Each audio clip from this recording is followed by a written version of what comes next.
Get the whole Young Turks 3-hour show by going to theyoungturks.com. If you become a member, you get the whole show, plus a very fun post-game show as well. See you there. My pregnant mind is fatful with envy again. But I still love to watch in your own backwater, love to think that. All right, welcome to the Young Turks. We got my sense is we have a hell of a week up ahead for you guys. I know we have a hell of a show today. In a little bit, we're going to talk about some killings that the U.S. Army did, which they should not have done, both in Iraq and Afghanistan. Those are both absolutely disastrous. And it does not speak well of going into a goddamn war that you should have never been in the first place, especially when it comes to Iraq. It turns out war is hell. And then, of course, the Republican morons use that as an excuse. Well, we had to start all the wars, and war is hell, so we had to kill all those people. No, what you didn't have to do is start the wars in the first place. Anyway, that's for later in the program, and Michael Steele, the jackass, uses the race card again after yelling at Harry Reid and Obama and everybody else on how dare they use the race card. Who's surprised by this moron? Can you tell I'm in a mood? I'm in a mood. And if I'm in that kind of mood, it's best to start on financial reform because that's what gets me the angriest. I mean, look, the killings today are atrocious. And we have some video for you guys. Hopefully we'll have that a little bit later in the program. That, of course, is more sickening. But in terms of anger and what little is being done about it by this government, financial reform is at the top of the list. Today, Christina Romer is talking about, and the administration is talking about, how they are hoping for bipartisan support on this bill. All right, I'm going to try to remain calm. I doubt it'll work. When Dr. Christina Romer was actually asked yesterday on Meet the Press, I should say, whether the bill will wind up being bipartisan, she said, yes, I think it will. I think it has to be. Yeah, way to set yourself up for failure. That's a genius move. I think people from both parties realize that we do need some sensible rules for the road because we don't ever want to go through this again. And I don't think we're very confident that, I think we are very confident that we will be able to pick up some Republican support. All right. Now, here's the thing. Can they pick up Republican support on this? Yes, they can. This is a rare situation where I'm not saying no, getting Republicans on board is hopeless. Because being on the side of the banks is seen as disastrous, right? Politically speaking. Now, why is it still bad news? Because if you go to pick up that bipartisan support, you're going to make the bill weaker and weaker and weaker, and it's already pathetically weak. If they have bipartisan support on this finance bill, it means it was an absolute disaster. Look, you got to think about this one in reverse. For all the other bills, look, I know the Republicans make them weaker, but Obama gives away the House anyway. I mean, look at the health care thing. He didn't get a single Republican vote, and he gave away the House anyway, in my opinion, and in a lot of people's opinion that are paying attention. So I don't mind the Republican votes in other places. Okay, good. You want to give me Republican votes? Great, right? In this one, if you get Republican votes, that means it didn't do a damn thing. That means it's useless. Because the Republicans have said over and over again, one, they will never support financial reform that actually regulates the banks. Their ideology is, no, don't regulate the banks. Let them run loose and that the government is the problem. And number two, they're already on the record. Mitch McConnell, John Boehner, Eric Cantor are quoted in the Wall Street Journal as saying to the bankers, you see the Democrats disappointed you. We will deliver for you. Switch all your donations to us. You think those guys, if they vote for it, that it was a strong reform bill that the banks were against? Hell no. Hell no. So when I see the administration saying, oh, we're looking for Republican support, and we have to have it, it's essential that we have it in order to pass this bill, let me decode it for you. And it is really sad. What the decoder ring says is, we're going to make this bill really weak. And so we can collect the bankers' monies, and if there's anything wrong with it, we'll say, oh, well, you know, we had to compromise with the Republicans. Headed down a road of disaster. Every day I become more and more certain that this economy is going to crater in the worst possible way. Not today, not in the short term, okay? And I don't mean long term as in 10 or 20 years. Today I saw Joseph Stiglitz talking about how another collapse might happen in 5 or 10 years. I don't think it's going to take that long. I think the window is closer, 1 to 3 years. Why do I say that, and why is this reform package, as it currently stands, already pathetically weak and ineffectual? The two major issues. Now, there's 100 issues, and that there are at least 8 that are enormously important. And some of them, at the end of the priority list, are addressed by this legislation. But the two major ones, getting control of derivatives, in some way regulating the totally unregulated gambling that's going on in the largest banks in the country and in the world, is totally non-existent in the bill. It's not in the bill. And then number 2, leverage. It's all in the leverage. If you have $10 you can bet with the $1 you have in the bank, well, the amount of damage you can do, believe it or not, is limited, okay? But before the crisis, they were betting 30 to 1. And right now, in this legislation, there are no checks on what kind of leverage they can do. If there are no checks on it, they'll go back to 15 to 1, 20 to 1, 30 to 1, and more. It is absolutely inevitable. You want to guess? The one guy who absolutely insists that there should be no check on leverage in the bill. Say it with me.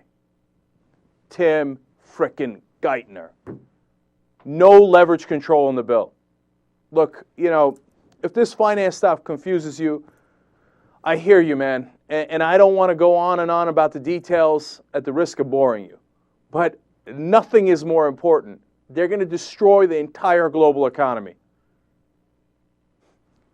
If you think I'm overstating it, I don't know. I mean, look, the problem is we're going to have to wait a couple of years to see if I'm right or wrong. But it's pathetic.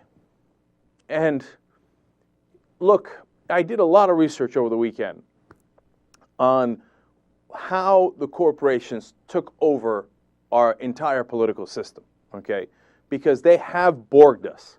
The corporate America is what brought us Tim Geithner and Ben Bernanke and Larry Summers and, yes, Barack Obama. Okay? Now, how did they take over? Everything led to 1978. Talked to Ralph Nader once, and he said, Tony Coelho told the Democratic Party and convinced them between 78 to 80 that they needed to get corporate sponsors. Now, this is really important. Think about this for a second, okay? So before that period, what was happening? All of the regulation that you know now that led to the protection of consumers, whether it was seatbelts in your car, they didn't even have seatbelts in your car, Clean Water Act, Clean Air Act, occupational safety that you have now, the OSHA regulations, you name it, Freedom of Information Act, all of that happened when Naders Raiders were going out and convincing the Democratic Party to protect the American people. And they were. So what changed in 1978? That's what I couldn't understand. So I went back and looked at as many things as I possibly could to get a sense of what changed. And let me tell you right now the pivotal case, if I could find it in my notes here. And I am a mess today. Here we go. I didn't want to get the name wrong. It's called First National Bank of Boston versus Bellotti. Nobody ever talks about that. What the hell is that? Well, it turns out it's a case that in 1978 decided that corporations have First Amendment rights, that they are allowed to spend on influencing our elections. Previous to that, they were not allowed to spend money on elections. That is when the Borg began. That is when the corporations started taking over our politicians. That coincides perfectly with what Ralph Nader talked about with Tony Coelho convincing the Democratic Party, no, we have to take corporate sponsors just like the Republicans, otherwise they're going to outspend us. Everything started going wrong after this decision. Now, you want to know who made that decision? Well, it was a justice by the name of Lewis Powell. Okay, who was Lewis Powell? Well, back in 1971, Lewis Powell was a corporate lawyer who wrote a memo to the Chamber of Commerce saying we have to take the gloves off. We have to use corporate power as much as we possibly can to take over political decision making. And the one place where we have not taken over enough and that we can influence American politics more than we have so far is the Supreme Court. He said we have to go to the judiciary and have them allow us to put money into campaigns. A month after he wrote that memo in 1971, Richard Nixon put Lewis Powell on the Supreme Court. And after Lewis Powell got on the Supreme Court, they had a number of cases, including in 1976, a case that said that political speech is, spending money is political speech and is a First Amendment right. Then in 1978, they say, well, you know what? Corporations also have that First Amendment right. And then basically what they did was, no, that is definitely not what they did. Why the hell are we on that? They did this. Release the Kraken! And they did. And since then, slowly the Borg has taken over. You know, I read a lot about stuff that Tom Hartman has been talking about for a long time. And I tell you, he does a great show, and there's a lot to learn from Tom. And the original case in 1886, Tom researched himself, and now his research is confirmed, and it's amazing. Well, what happened in 1886? Well, there was a Supreme Court case that decided that corporations were people, that they had the same rights as human beings. Except when you look back on it, as Tom did, that case did not say that. It didn't say that at all.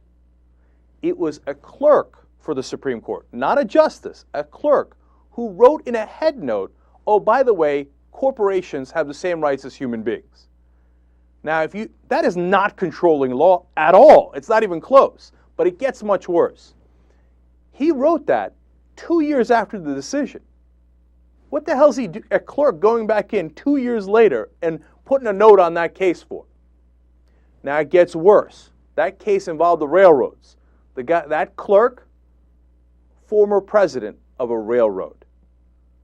Look, the corporations, by law, have to maximize profits. They are not evil, they are not immoral, but they are amoral. And their job is to maximize profit no matter what.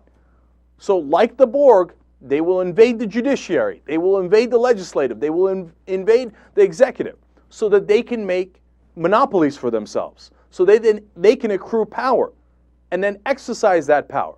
That's exactly what's happened to our country. The problem is now the financial industry, when it does that, and as Dick Durbin, the number 2 guy for the Democrats in the Senate, said earlier in the year, or last year, he said the banks frankly run this place. And so when the banks do that, what do? We give them all the money. We gave them the money under TARP. We gave them the money under so many different programs. Right now, the banks are borrowing money from the United States government at 0% interest rate. That's a license to print money. That's why in 2009, the banks made record profits like they have never made. Why? They have a monopoly, and they've captured our government. So now how are we going to fix that? The reason I'm talking about it today is because we have financial reform that is meant to trick you. It's a joke. It's a disaster. It's meant to put a Band-Aid on and go, oh, look at that. Everybody pats each other on the back, the Republicans and the Democrats. Say, oh, we fixed it. We fixed it. No, they didn't. Right now, the banks are bigger than they have ever been. Their combined assets equals 52% of our GDP. And they can take as much risk as they want right now and use as much leverage as they want. It is a system that is guaranteed to explode. Look, this isn't about Obama, because Obama's not the guy who did it. Obama, as a human being, is not some sort of master conspiratorial head that thinks, ha ha ha, I'm going to put the banks in charge. Obama is a product of the system. The system was designed to find a guy like Obama who is going to tell you pretty stories and actually not fix the system. If you're hoping that Obama is going to make that change, at this point, it looks like that is false hope. He is not going to do it. And when he doesn't, I don't, there's, from time to time you see traces of hope, and there's a guy named Thomas Honig who is one of the Fed regulators out in Kansas. And we can't tell if he's a Republican or a Democrat. He certainly has conservative leanings, but he's a very smart guy, and he has the right ideas on how to do regulation because he's not involved in politics. So you see a guy like Honig, and you think, well, maybe there's some hope. Every once in a while, they propose some regulation that's smart, like the Volcker rules, and you say maybe there's some hope. But overall, I am very, very afraid for where we're going. It's iceberg straight ahead. God help us all. Young Turks. Right, that's where we headed. The #1 progressive talk show, don't you forget it. That's right, politics. Welcome to the Young Turks. I am your host, Cenk Uygur. JR is producing, Jesus is directing. Now we have to do some very disturbing stories. They are about Afghanistan and Iraq. First of all, in Afghanistan, we had done a story for you last week where the Times of London broke a story saying that NATO forces had in fact killed 2 innocent people in a raid, and then 3 women by accident, 2 of them pregnant. And at the time when the story was first reported, NATO forces and allied forces said, oh, no way, nope, the reporter is lying, it's outrageous. Then they banned him from covering some stories. They struck back very forcefully. And the initial reporting of the story by the military was that those women were bound and gagged and murdered before our forces ever got there. Well, when the reporter from the Times of London uncovered that that is not true, when all the witnesses said, no, wait a minute, their husbands were killed accidentally, and now our forces agree, yes, in fact, we killed the wrong guys because they were a local prosecutor in the area and part of the police force. And they said those guys didn't bound and gag their wives. No, they were perfectly healthy and happy, and we saw them right before the forces went in, and they were shot by allied forces. And every single witness agreed to that. And our military and the combined military forces there kept saying, nope, nope, nope, not true. I can't believe this rogue reporter making stuff up. Well, guess what happened? This week, they admitted, yes, in fact, allied forces had killed those women. Now, here's where it gets particularly sick. One, they were lying completely from the beginning, and now that it's exposed, they should at least admit the whole thing, right? They say, no, there was no cover-up of the scene. Now, in reality, here's what happened. New York Times is now reporting it. Everybody's reporting it. Our forces went in and removed the bullets from the scene with knives. They removed some of them from the walls.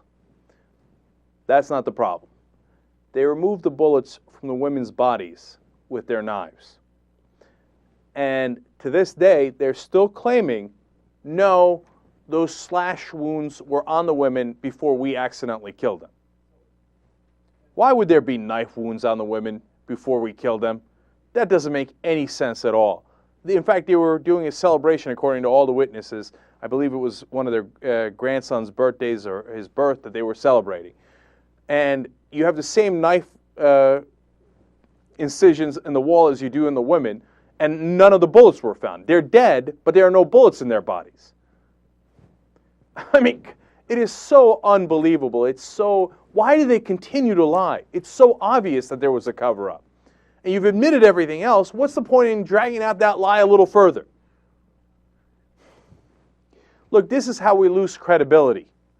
And what I think almost equally interesting is, before this brave reporter uncovered the story, and we told you about it last week, what did our forces do?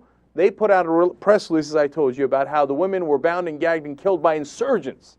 The other side killed them. And, okay, all right, they're doing a cover-up, and that's terrible. What bothers me more is that was run in the New York Times, the Washington Post, etc., without question. They just took exact quotes from the military spokespeople, put them in the newspaper as if that's exactly what happened. Because our reporters are, for the large part, embedded with the troops. Sometimes their lives depend on those troops, and certainly their access depends on those troops and the assent of the military. And as you saw with the Times of London reporter, when he actually delivered the truth and broke a story, well, his access was denied. Okay? And they wanted to get rid of him. And they tried to blame him. And they tried to kill his career by saying he was lying. So what do all the rest of the press do? 99% of the time, they play ball. And so whatever the military tells them, they put it out there, they just type it up and put it in the paper. And that's what's wrong with our war coverage in Afghanistan and Iraq. And for the love of God, will the Allied forces just admit that obviously there was a cover-up? See, the longer you drag it out, the less the people there believe us. Understandably so. They know on the ground we lied about it. You think that, oh my God, oh well, they said the Allied forces that the women were already bound and gagged and killed. Why the hell would their husbands kill them? That doesn't make any sense. They called it an honor killing. Everybody on the ground in Afghanistan, the ones that we're trying to win the hearts and minds of, already knew that it was a lie. You already lost their hearts and minds. In fact, there's another report out now about how some people that are relatives there are thinking of joining the insurgency. Of course, that's what happens when you kill people and you cover it up and you pretend that it's their fault. Look, it goes to the larger issue finally about what are we doing there? We got 100,000 troops there. And do they know who the bad guys are, who the good guys are? You know why they killed the two guys in the first place? Because they had guns. You know why they had guns? Because they were the local cops. Okay? But the guy doesn't know that in the middle of the night, and then he shoots. Maybe he didn't see, probably, I hope he didn't see the women. But then he feels he's got to cover it up. It's a giant mess because we're trying to put 100,000 troops in the middle of Afghanistan and try to figure out who the good guys are and the bad guys. How many times do we have to make this mistake before we realize we're not going to be able to, quote-unquote, bring them democracy this way? Instead, we brought a lot of anger and a little bit of shame to ourselves. Look, mistakes happen, but lying about it doesn't have to happen. And I know these are terrible mistakes, and they are fatal mistakes. As I said, the two women were pregnant. But it is a war, and that's part of the reason why you should be careful about starting a war. General McChrystal added at the end of last week, oh, by the way, we shot, quote, an amazing number of innocent Afghans. And he was talking in the context of checkpoints that we do. Turns out, he said, look, in the 9 months that I've been there, to give you full context, he doesn't mean we're just randomly, indiscriminately killing Afghans. He said at the checkpoints, in the 9 months that I've been here, we've had a great number of shootings of cars that were wavering or that were seen to be a threat. And every time after the shootings, and he says, look, these are my troops, and I know how hard it is to tell if it's a real threat or not. But after the shootings, we've realized that we were wrong 100% of the time. None of those people were actually threats. They didn't have weapons, they didn't have bombs, they weren't coming to crash into the checkpoint. So we've killed an amazing number of innocent Afghans, and none of them were guilty. So he's saying, in the context of the checkpoints, can we be a little bit more careful? Now, look, to be fair to McChrystal, and he's a guy I don't often agree with, you know, I'm very ambivalent about him, let's put it that way. There are some things that he's doing that I agree with, some I certainly don't. But look, he's tried to lower the number of civilian deaths. Now, there was a report out today saying, well, he's failed because we have just about the same level of deaths since he's been there as we did the year before. But that's not really fair because we have a lot more troops in the area. So if you remain at the same level of, you know, innocent Afghans killed, I know it's macabre to put it this way, but it's a slight improvement, okay?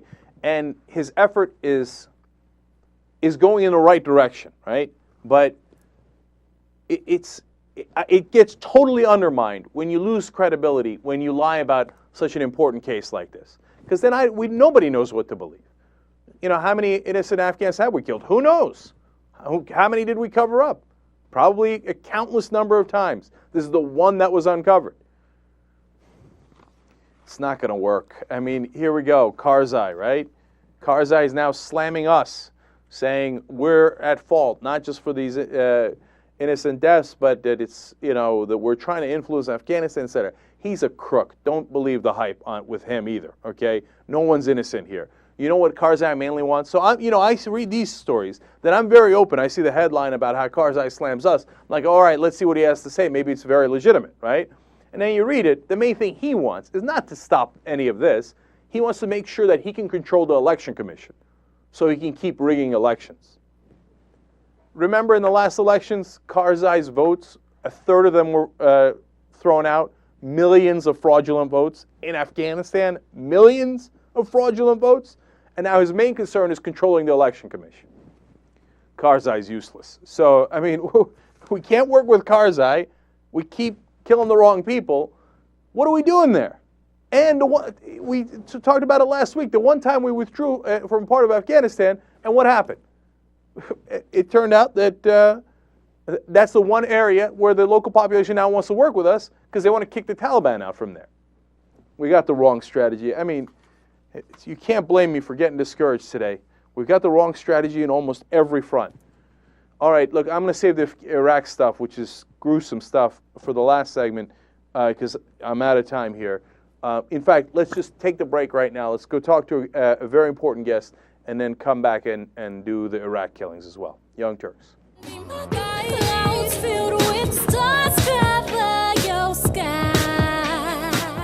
Back on the Young Turks.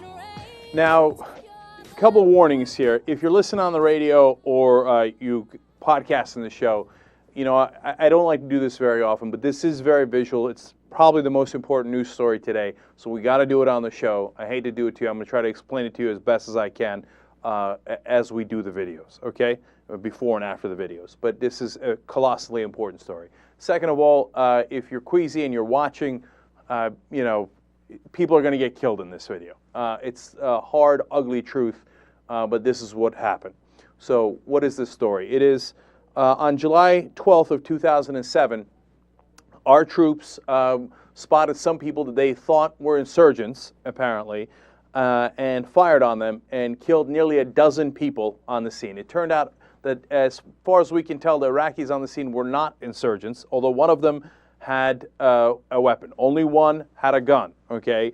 But in the process, a couple of reporters were also killed. A Reuters photographer, Namir Nur al-Din, and his driver, Saeed Chamal, were killed, and you're going to see them getting killed in this video. It was leaked to WikiLeaks, and that's exactly what WikiLeaks is for, to get these kinds of videos. And as you see it unfold and as you see the dialogue, you're going to see why it's particularly brutal in our what appears to be our disdain for human life.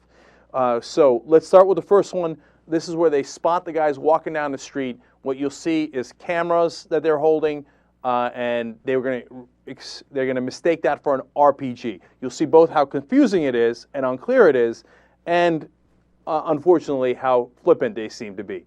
So let's start with that video first. And there's more that keep walking by, and one of them has a weapon. Roger, receive, Carter. Okay. 208. See all those people standing down there? Stand by. Roger. Stay firm. And open the courtyard. Yeah, Roger. I just estimated there's about 20 of them.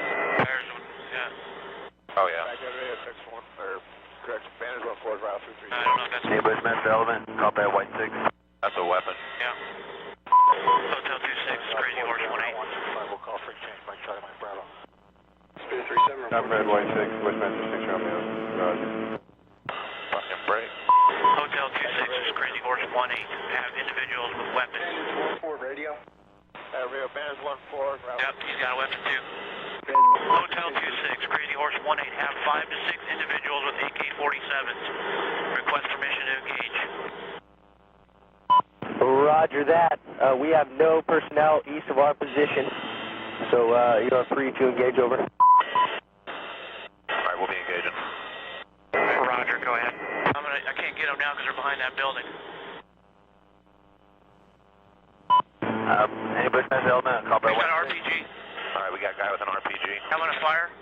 Okay. No, hold on. Let's come around behind buildings right now from our point of view. Roger, yeah, we're gonna come around and get them from our so we can get all RPG. Getting ready to fire. We won't. Yeah, we got a guy shooting. Now he's behind the building. God damn it. Speed coming around. Negative. He was right in front of the Brad. About there 1 o'clock. Haven't seen anything since then. Just fucking, once you get on, just open them up. Yeah, Roger. I see your element. You got about 4 Humvees out along this. You're clear. All right, firing. Line here. When the space line. Let me know when you get it. We'll shoot. Light them all up. 202 traffic, 260. Come on, fire. Roger. Keep shoot. Keep shoot. Bushmaster 2-6, Bushmaster 2-6. We need to move time now. All right, we just engaged all 8 individuals. Yeah, we got 2 birds. We're still firing. Roger. Got him. 6 is a 2-6. We'll move, but we got 13. Oh, fuck, sorry. Well, it's done. Bypass. God damn it, Kyle. All right. I hit him by head.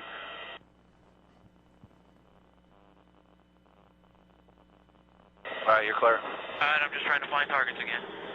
Bushmaster 6, this is Bushmaster 2-6.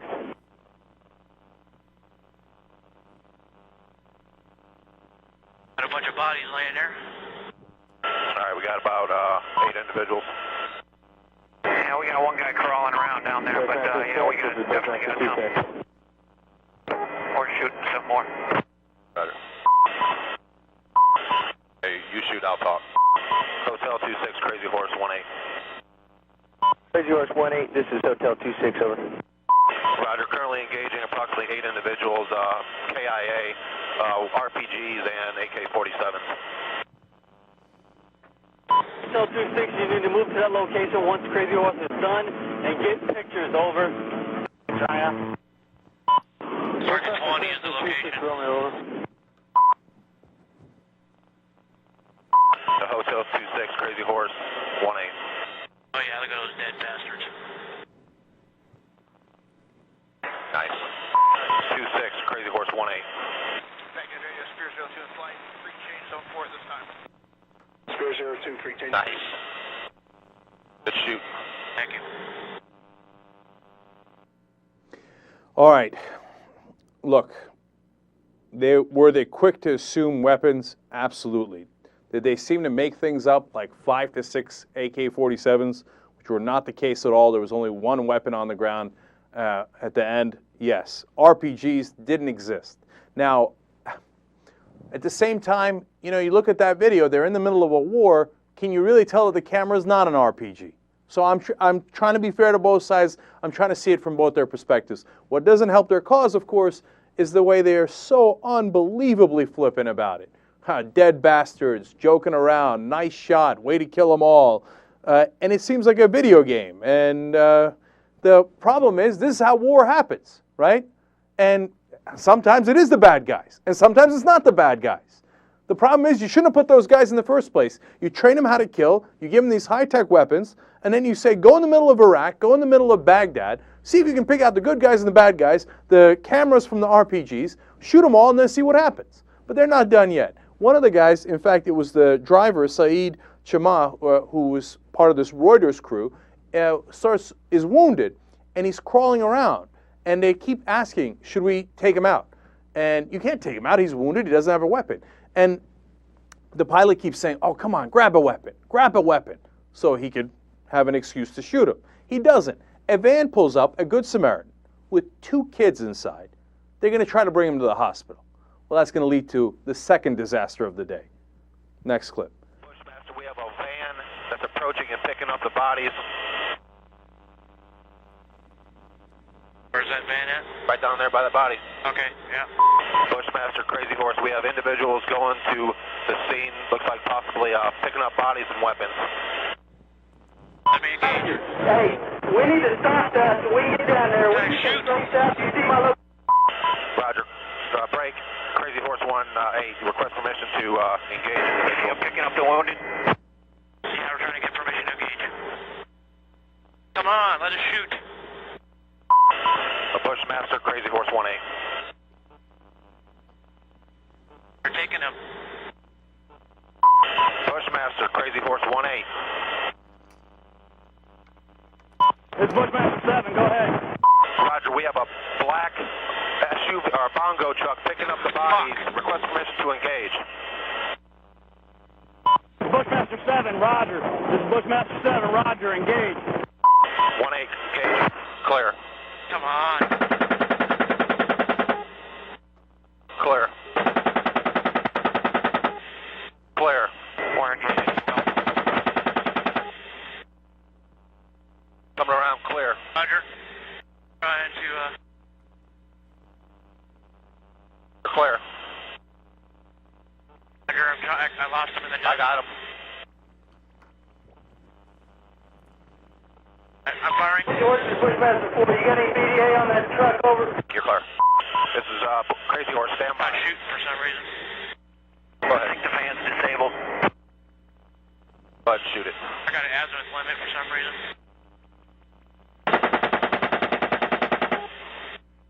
Left. Clear left.